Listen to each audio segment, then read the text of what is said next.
In a palatial South London home, a pained scream rang out into the night. As the residents of the home rushed to the aid of the man who had called out, the only thing they could do was watch whilst he writhed in pain. After the maid was sent to grab mustard and hot water to assist his gripe, it was plain to see that he'd been poisoned as his hands helplessly tried to calm his burned throat, and everyone in the room knew that whatever happened next would be incredibly painful for him. After 3 agonising days, the man passed away, but everyone who was in the house on the night of the poisoning was now a suspect. And with the man having many an enemy, the murder case would unfold to become one of the Victorian era's most shocking and scandalous whodunnits. Today on Macabre London, we uncover the murder of Charles Bravo and the mystery at the Priory.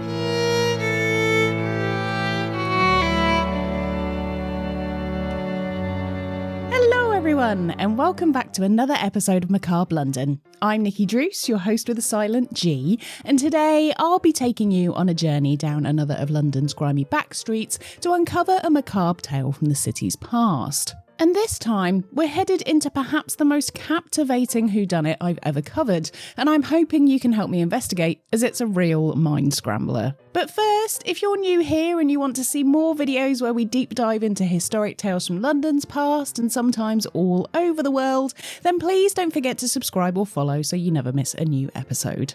If you like what I make and you have done for a while now, I would love for you to get more of the show by checking out my Patreon. There is an extra podcast which is exclusive to Patreon called Having a Problem, which is a fun mix of history and real life chat. The latest episodes, all about Norse gods, which we'll be going at next week, sees us delve into a few Norse stories, and we tried to see if we could improve them somewhat, but I'm not sure we managed it. It's as fun and silly as you may imagine though, and I think you'll enjoy listening to it as much as we did recording it.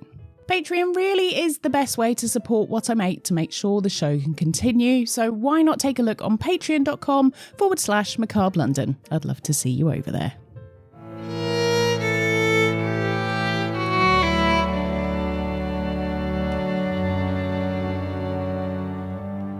In the Victorian era, women weren't allowed to keep a hold of their own money. If you've ever worn clothing that's made for women and wondered why still to this day that pockets aren't either deep enough to fit even a packet of chewing gum in, or your fingers defeatedly crumple when you try to nonchalantly put your hand in your pocket whilst waiting for a bus, then you can thank the Victorians for it. Women originally didn't have pockets fitted into their garments because they didn't have their own money, and to control what they did with it, if they were lucky enough to have some, it would be sequestered into small bags called reticules, the like of which were as useless as a chocolate teapot thanks to their tiny size, and were only big enough to fit a few measly coins in. Pockets were for men. They were the ones who had access to the money in a marriage, and therefore silly women didn't need them because they would ruin the shape of a gown, and they had no business dealing with finances anyway, regardless if that money was very much their own. The lack of pockets in clothing for women was, and still is, a way to control their finances. But thankfully, at least in the Western world, which is turned towards being cashless, the pocket disparity should soon be a thing of the past. I just want to be able to carry around little rocks and a snack, and hopefully the patriarchy will stop caring about that soon enough. Anyway, what has pockets got to do with today's story? Well, our main character today definitely suffered from a lack of, if not physical pockets, definitely metaphorical ones. Florence Campbell was born on the 5th of September 1845 in Australia. She was born into a wealthy and respected family, and as the daughter of a prosperous gold merchant, Robert Campbell, and his wife Anne, she never wanted for much and had a very comfortable start in life. At the age of 14, Florence and her 8 siblings were shipped overseas, and the move was not a small affair. A family of 10 plus 3 servants and the children's governess, basically a fancy name for a chief nanny / school teacher, were all relocated to jolly old England. As the family were rich, with the kind of money which could just instantly buy a place, Florence's father purchased the enormous estate of Buscott Park in Oxfordshire, and everyone settled in quite quickly to life in their new enormous country pad. Over the next few years, Robert bought houses in several places across the country. The family had a holiday home in Brighton and one in London, and they also had the funds to travel. Whilst on a trip to Canada, Florence was introduced to Alexander Ricardo, a dashingly handsome cavalry officer. He was the son of John Ricardo, a prominent British politician, and as there was also a royal connection with him being the nephew of James Duff, the 5th Earl of Fife, it was deemed suitable for Florence to marry her first boyfriend at the age of just 19. The marriage initially seemed promising, but it soon became troubled due to Ricardo's erratic behaviour. He struggled with alcoholism, which strained their relationship, and he eventually became both verbally and physically abusive towards his young wife. Alexander also began cheating on his wife, and when she confronted him, he showed no signs of wanting to stop doing so. To escape the increasing severity of Alexander's moods and the danger in which she now found herself, Florence sought solace elsewhere, escaping to the family home in Brighton to get away from her horror of a husband. When Florence asked her father Robert if she could seek a divorce with his permission, he outright said no, as he thought it would bring shame on the household and turn his daughter into damaged goods.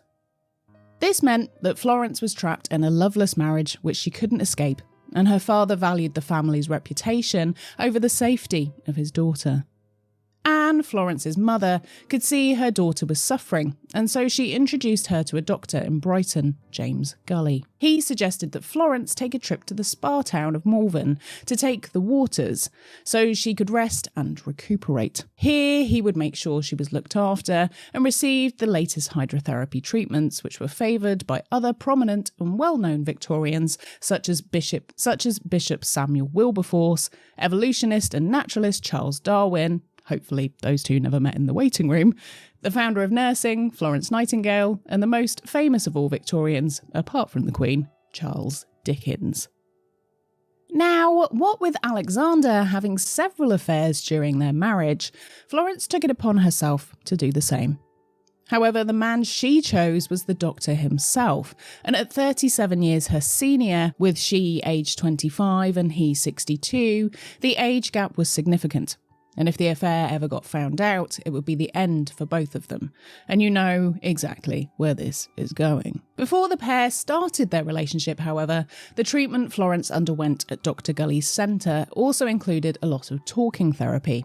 And James could see how she was suffering. She explained to him how she had wanted to seek a separation from her violent and abusive husband, and that her father hadn't allowed it. So, to help her out, James decided to make it a medical need, and the separation papers were issued with his assistance, thus bypassing the need to involve her parents.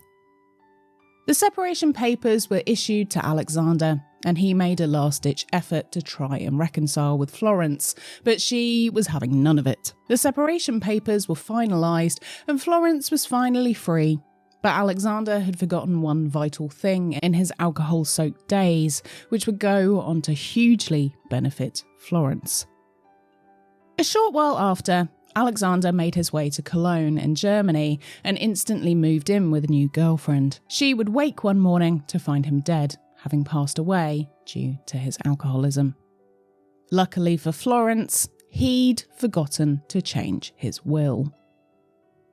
Even though Florence wasn't short of a pretty penny, she was now the owner of a widow's payment of £40,000, which in today's money is the equivalent to almost $4 million. A lovely mistake for her abusive husband to have made. Oh well, never mind. After no tears being shed on her deceased husband, Florence was now free. However, in Victorian England, a woman who had her widow's payout had a literal price on her head, and as soon as the word got around, Florence was a hot commodity for any bachelor looking to take on her money for themselves. This meant Florence would have to be very careful about who she chose next. However, she was already preoccupied. Despite the age gap between the pair, Florence did really like Dr. Gully, and he himself was no stranger to an age gap relationship. His estranged wife was 17 years his senior. Now, with Florence being free to do what she wanted, she and Dr. Gully started seeing each other, but both of them had to be incredibly secretive. However, when Dr. Gully took Florence with him to his solicitor's house for the weekend as she was under his care, the pair managed to disgrace themselves. Leaving the pair alone when the house owners went out for a walk, a sudden rain shower made them duck back home to get an umbrella. It was here Florence and James were discovered by the solicitor and his wife, entwined in a romantic tryst in their dining room, and of course they were instantly kicked out of the home. After such a salacious tale started to seep its way into the gossip of the town, it didn't take long for the story to get back to Florence's family. Her parents threatened to cut her off, but with a shrug of her shoulders, Florence reminded them she was independently wealthy, so she could do whatever and whomever she wished, and luckily for him, that was Dr. Gully. After continuing the affair for a while, Florence was starting to get bored with her significantly older boyfriend, and what once was exciting became routine and monotonous, and she wanted to go and have fun. However, there was a slight spanner thrown into the works when Florence discovered she was pregnant. To avoid further scandal, James and Florence decided that there was no other option than to perform a termination, but Dr. Gully was not skilled at doing this, botched the surgery, and caused his girlfriend to become quite ill as a result. During this time, Florence's friend and right-hand woman stepped in to look after her, and the mishandling of the operation caused James to drop out of favour with her. Despite all of this, she stayed loyal to him, and James said that once his older wife had died, the pair could marry, but growing bored of waiting, she decided to respectfully and amicably slow things down between them. Florence decided she would lease a nice home for herself that would be all hers. She'd grown up enjoying horse riding, and it was important she found a home big enough for a couple of horses so she could go out riding, and also a room large enough for her to relax in and carry out needlework of an evening, something she was equally passionate about. She found a large home in Balham in southeast London called the Priory. This huge Gothic revival home was, and is, quite a stunning small castle-type building, complete with crenellated walls, which stands out a mile from the other homes nearby. But it was a fantastical, magical fairy tale of a house, and she was in love. Now, of course, Florence still wanted to keep her options open, and Dr. Gully decided he would still stick nearby Florence, as even though things had changed between them, they were still friends, perhaps still with the occasional benefit. So he took up a lease 5 minutes away from her. However, Florence was still very much the talk of the town between the eligible pool of vulturous bachelors, which knew she was sitting on a nest egg which would solve any financial problems. Suitors came and went, but Florence wasn't hugely interested in the aristocratic type. She liked real people who could match her love of a farmy type lifestyle. Now, in her own bachelorette pad, Florence decided to invite her best friend Jane to move in with her and employed her as part of the household. I can only imagine, and I hope this was the case, that the pair would gossip about all the men who were trying to court Florence, and it seemed that for the most part, Jane was a good stabiliser for the impulsive Florence who had a tendency to get swept up. As Jane was a bit older as well, she acted as somewhat of a motherly figure to her and provided the comfort she'd lost from her family who had disowned her. Jane had 3 sons of her own, and she too had travelled around the world, living for a number of years in Jamaica before returning to London, so they could both relate to each other, and became inseparable, calling each other by nicknames of Janie and Florrie. After a year or so of Florence meeting and not clicking with any new suitors, Jane began accidentally on purpose throwing Florence into the path of a barrister, Charles Bravo. Charles was highly educated and had been working as a barrister for a few years by the time he and Florence met, and he had a good social standing, one which could potentially restore Florence's wayward reputation. Better still, he was almost age appropriate at 7 years her junior. When it finally looked like the offer of marriage from Charles was going to be forthcoming, Florence did the honourable thing and asked Dr. Gully to come to Brighton, where she met him in a hotel. And over dinner, she explained that it was time for things to officially end, and that she would no longer be marrying him as and when his wife died. Florence did like Charles. Initially, she said that despite him writing to her in a cold tone, he did write frequently and with affection. So accepting the bare minimum from him, she duly accepted his marriage proposal in the hope that they could be happy together and she could go back to living a quiet life. To make sure there were no surprises, Florence bravely admitted to her relationship and her embarrassing situation at the solicitor's house with Dr. Gully to Charles, and he seemingly had no issue with her actions. The following day, and after some thinking, Charles also decided he would admit his own previous indiscretions and let Florence know that he had also been in a similar situation before they met, where he had been seeing a married woman and had actually fathered a child with her.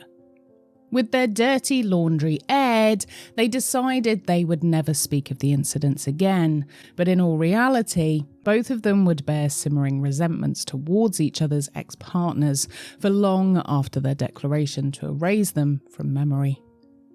So with a supposedly clean slate, the pair were wed, and they lived happily ever after. Just kidding, of course they didn't.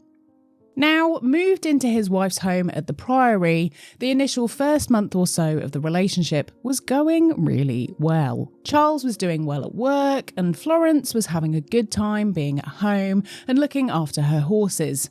But things rapidly started to go downhill. After the marriage, Charles discovered that Florence had entrusted her small fortune by using a new law, the Married Women's Property Act, to protect her money and reserve it just for herself. As it turned out, Charles had snuck through Janie's vetting process, but he was just like all the others and was rather hoping that he'd get free rein over Florence's finances, but she'd been sensible, and with the input of Dr. Gully, she'd been advised to make sure she was protected in case Charles turned out to be a rogue like her first husband. Despite the inappropriate age difference, I do really think James looked after Florence and cared about her more than someone who was just trying to use her as arm candy. When Charles found out about Florence's savvy financial decision, he wasn't best pleased, and so he decided to leap into action and begin cutting down on costs at home because he didn't want to pay out for Florence to live the way she had grown accustomed to. Jealous much? Charles instantly fired the stable hand, and so Florence was in danger of losing her beloved horses. He then threatened to fire Jane, but this was absolutely something his wife didn't want to happen, and so she relented somewhat and let him take over the lease to the house, which meant he was able to live there for free while she paid. And she also signed over the belongings within the home to him after he complained to her solicitor, saying, "I cannot contemplate a marriage that does not make me master in my own house. I cannot sit upon a chair or eat from a table which does not belong to me." Sounds like a solid case of toxic masculinity to me. Florence also sought further advice from Dr. Gully, who said that it wasn't worth fighting any further and said she should seek happiness and agree to write him into her will as a compromise. Charles, somewhat satiated but still disgruntled, sucked it up and managed to sit and eat from the furnishings which now technically belonged to him. So now the petulant toddler, high-flying successful barrister, was happy in his new home. The couple's married life could begin. For Florence, this period in her life was a great way to reach out to her parents, and she apologised to them for the shame she'd brought upon the family and hoped that they could move past it. I hope she also received an apology from her father that he was happy to see his daughter be beaten in return for not spoiling the family name, but there's no record of this, so we have to assume probably not. After just a few weeks of being married, Florrie was pregnant, but sadly, tragedy struck when she miscarried not soon after. Around the same time, Charles received 3 letters which weren't signed and came from an anonymous penman saying that he was dishonest and only with Florence for her money. Charles believed the letters to be from Dr. Gully, as they referred to his wife as James's mistress. He asked housemaid Jane to check the handwriting, but she confirmed it wasn't his. By this time, Jane was also getting hacked off by Charlie's behaviour, as he kept threatening to fire her, saying that she was yet another extravagance Florrie had allowed to run riot within her life. Continuing along that theme, Charles became increasingly paranoid and tried to control everything Florence was doing. He said she should stop showing off in the neighbourhood, as she had a tendency to take an open-top carriage around Balham along with Janie to take in the air, which I think sounds pretty baller, to be honest, but Charles didn't like it and said it was drawing too much attention to her and asked her to stop.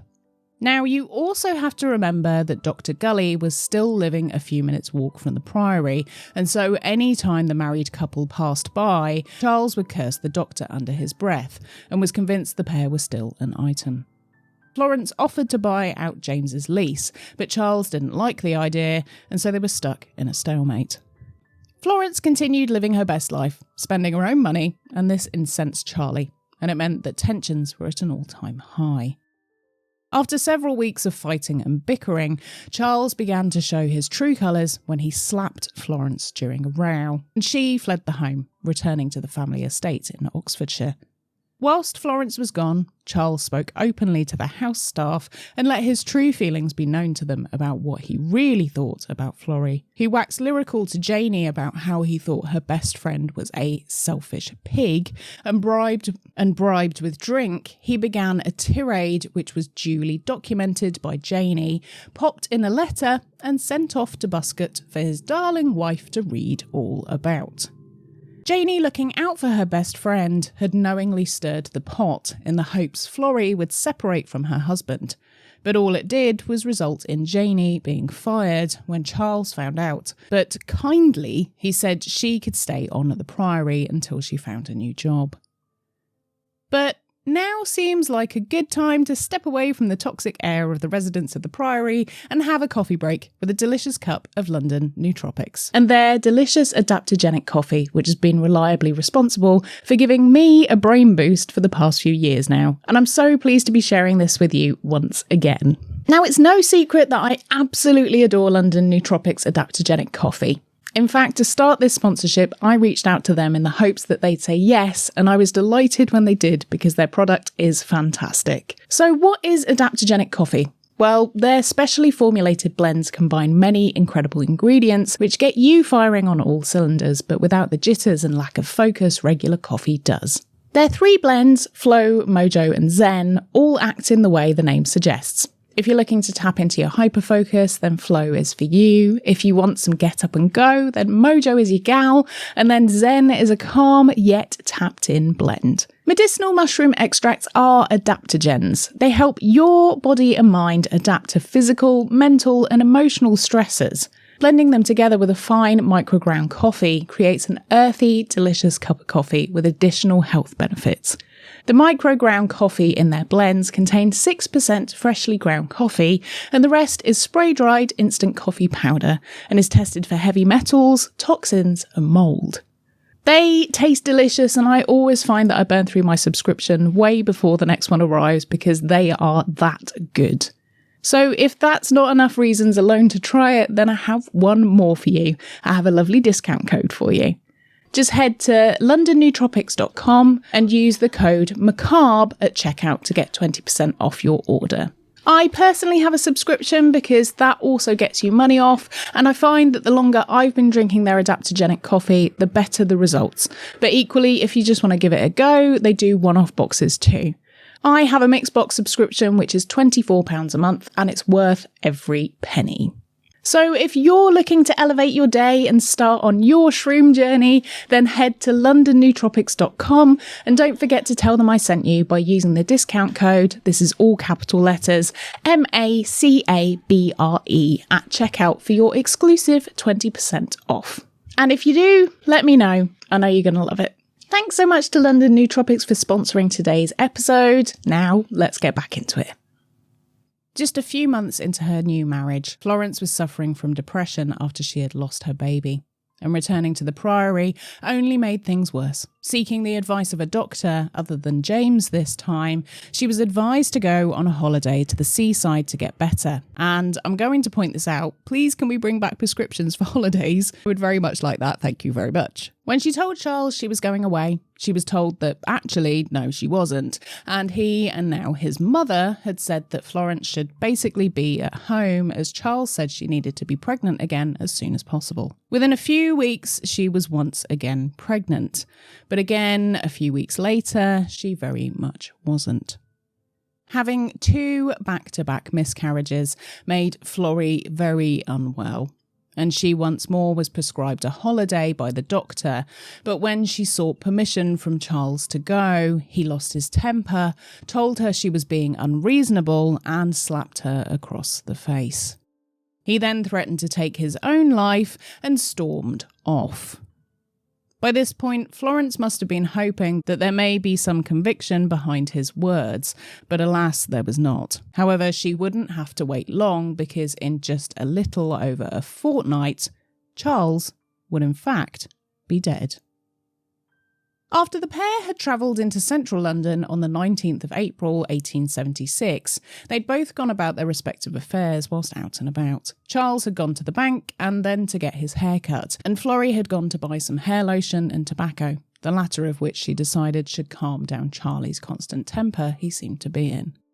She left Charles in town as he was going out for lunch with Florrie's uncle, and his wife dutifully returned home. The reports of what happened next are not entirely clear, but on returning home and complaining he had a toothache, Charles retired to his room for a lie-down. It was moments later that he sprang out of his bedroom, clutching at his throat, screaming for Florence to get him hot water to drink. Florence was asleep in another room, but a maid in the home, Mary, heard the cry and ran to his aid. By this time, Charles had opened a window and was being sick out of it. Mary ran to get Janie, who mixed a concoction of mustard and water to help Charles purge whatever he'd consumed out of his system.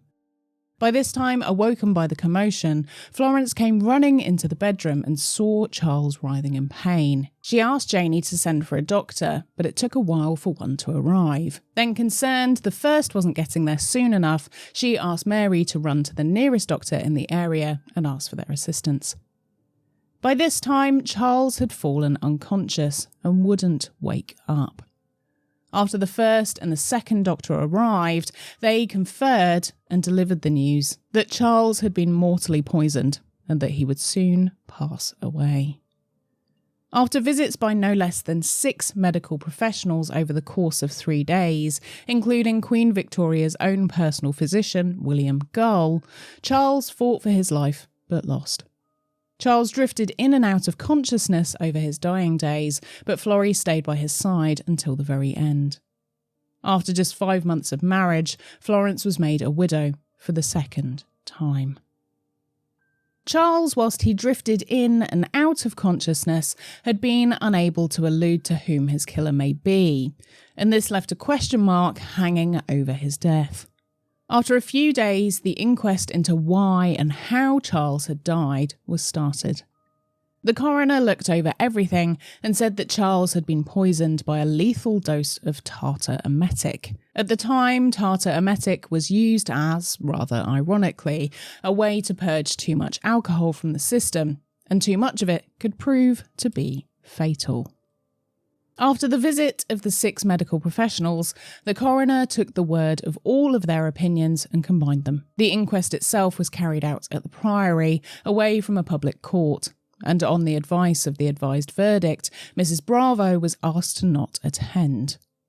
To keep things private and to try to limit the amount of shame that would be brought upon the poor widow, she was privately informed that her husband's death had been suicide, but that the jury had returned an open verdict as there wasn't enough evidence to confirm clearly how he'd been poisoned. By mid-May, the friends and family of Charles Bravo were outraged that such a prominent barrister had seemingly been murdered, and whomever had carried it out had got away with it. Approaching the papers, they made sure they got the full story and published every detail they could, ranging from the type of wine Charles had drunk at dinner and the full menu he'd consumed on the day of his death. Eventually, Florence had to step forward and ask her solicitor to put a note in the paper that she herself was willing to give a £500 reward to anyone who could prove that a member of her household had bought tartar emetic in the weeks leading up to the murder. But no one came forward with proof, and the reward went unclaimed. With speculation mounting, Scotland Yard decided it would be a good idea to start an investigation. After searching the Priory, they came up with no additional evidence that would help the case, but nevertheless, they persisted with the line of inquiry. There was a 23-day-long inquest, and anyone and everyone who knew Charles Bravo, who lived at the Priory or tended to him on his deathbed, was asked to give testimony.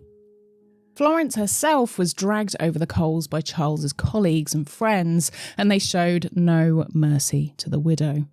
Her private life was made extremely public. Her 2 miscarriages, her affair with Dr. Gully, and the intimacies of their relations were splashed all over the papers. Even the unplanned pregnancy she'd had with Dr. Gully was revealed, and Florence's character was remorselessly assassinated for everyone to see. After several days of being publicly berated, and with the jury's sympathy, Florence spoke up in front of the inquest, saying, "That attachment to Dr. Gully has nothing to do with this case, the death of Mr. Bravo. I've been subjected to sufficient pain and humiliation already, and I appeal to the coroner and the jury as men and Britons to protect me. I think it is a great shame that I should be thus questioned, and I will refuse to answer any further questions with regard to Dr. Gully." Many people in the inquest after this statement rose to their feet in support of Florence, but of course the questioning was allowed to go unchecked and she was continued to be humiliated. It also goes without mentioning that, of course, Charles's own premarital indiscretions went without any remark whatsoever and didn't make it into the line of questioning. Eventually, after long deliberations, it was believed that Charles had been poisoned by way of contaminated water, which was in his bedside jug, and from which he must have taken a sip from when trying to cure his toothache by taking a few drops of laudanum for pain relief and then washing away the taste. After 23 days, the inquest finally drew to a close, with a verdict of willful murder by person or persons unknown, and as there was no sufficient evidence to trial any of the potential suspects which may have wanted Charles dead, the case was dismissed, and everyone involved was allowed to walk free. However, there was a second victim in the case. Florence, after the trial, had no other option but to leave London. The Priory had become a ghoulish haunt for those who wanted to see where Charles had died, and she sank into a deep depression which would never shift. She decided to pack her bags and move to Southsea in Portsmouth on the south coast of England, in the hopes that she could escape her past. She leased a home called Lump's Villa, which she instantly changed to Combe Lodge in the fear that her new address would also become a place she would be harassed. By the sound of the crashing waves and the distant cry of seagulls, Florence took to drinking to ease the pain of the last few years she'd endured, becoming reclusive and withdrawn. After 2 years of daily drinking to excess, she, much like her previous 2 husbands, would end up in an early grave, dying at just 33 years old. Florence had finally succumbed to the control she'd been put under after her 33 years on Earth. Her father wanted her to marry well, but when her first husband turned out to be an abuser, she was betrayed by him and told to just put up with it so he didn't get shamed. When her first husband drank himself to death and she did find someone she genuinely loved, she was made to marry someone she didn't for the sake of keeping up appearances and covering up that she was having fun and enjoying her relationship. Her second husband wanted her just for her money, and when he couldn't have it, he shamed her and forced her to hand it over. She was told to make herself smaller, not enjoy her life with her own money, and blackmailed with Charles's life whenever she stepped outside of his comfort zone. When he died, despite the initial investigation showing it was likely a man who decided to do this to himself, the decision was not respected, and the tropes of, well, he was in good spirits and happy, were paraded out. Charles himself, in the few days after his poisoning, was lucid enough that he could have explained who his murderer may have been, but he never mentioned anyone's name. And so either this was a very sneaky poisoning case and he simply had no clue, or it was indeed self-inflicted, and as it hadn't gone the way he'd wanted it to, he blamed himself, was ashamed, and didn't want to speak up. Now, if Charles was indeed poisoned by someone, it's very easy to draw up a list of suspects. Firstly, Florence herself would indeed want her monstrous husband out of the picture for very obvious reasons. Jane Cox, Florrie's best friend, had her own reasons for wanting her soon-to-be ex-employer and abuser of her pal gone. Dr. Gully may well have slyly managed to infiltrate the bedroom and drop some poison into the water jug, or perhaps even the stable hand who was fired previously came back to seek revenge. After all, he was overheard in a pub a few days before his death that he wanted Charles dead. All avenues of investigation led to dead ends. And perhaps overall, the main goal from the second inquest was to set in motion Florence's own death. After 23 days of being dragged over hot coals, her reputation was in tatters. And this was obviously revenge from Charles's friends, some of which I'm sure he'd bragged to before marrying Florence that they would indeed be well looked after once he was a millionaire, and this was their way of punishing her. Whatever the true story behind Charles's death, it's no doubt that overall, the story ruined more than just one life after the events unfolded inside the walls of the Priory in April 1876. In 1970, the Priory became Grade 2 listed, and in the 80s it was converted into flats. Despite its grandiose exterior, its interior is fairly unremarkable nowadays and has succumbed to the easily rentable, iris-dazzling, plain white walls and hideous orange-tinged plastercoat wood floors, which have destroyed many a historic property throughout the capital. I'm sorry if you're listening to this and you live there, it's just not my own personal style. However, what is still instilled inside those walls is the secrets of what really happened to Charles Bravo. But all the while walls can't speak, the case will remain one of the greatest unsolved mysteries of the Victorian era.